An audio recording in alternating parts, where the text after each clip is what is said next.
ڕۆژوگرتن ڕەفتار پارسەنگ ڕائەگرێ، کاریگەریەکی زۆر گەورەی هەیە.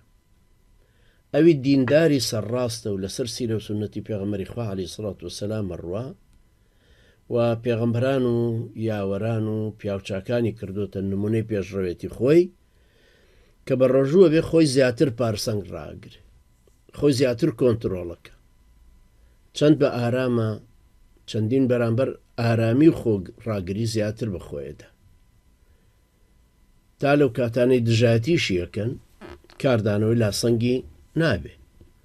پێغەمبەری خوا صلی الله عليه وسلم لە حەدیسی بوخاری و موسلیمە ئەفەرمێ الصيام جنة، ڕۆژوو قەڵغانە، وإذا كان يوم صوم أحدكم ئەگەر یەکێکتان بە ڕۆژوو بێ یا ڕۆژوو گرتنتان بوو فلا يرفث ولا يصخب، با جنێو نەدا و ئاژاوە نەنێتەوە، یعنی هەرا نەخوڵقین.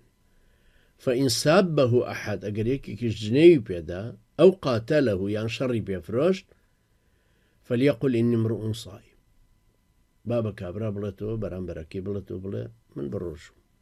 شەردێک کەڵین کابرا یانی لەوانە ژنێک بێ وا بڵێ بەرامبەر بە ژنەکەی تر کە شەڕی پێفرۆشت یا قسەی پێوتووە، پێی بڵێ من بە ڕۆژوم لەبەرەوە جوابت ناتەم.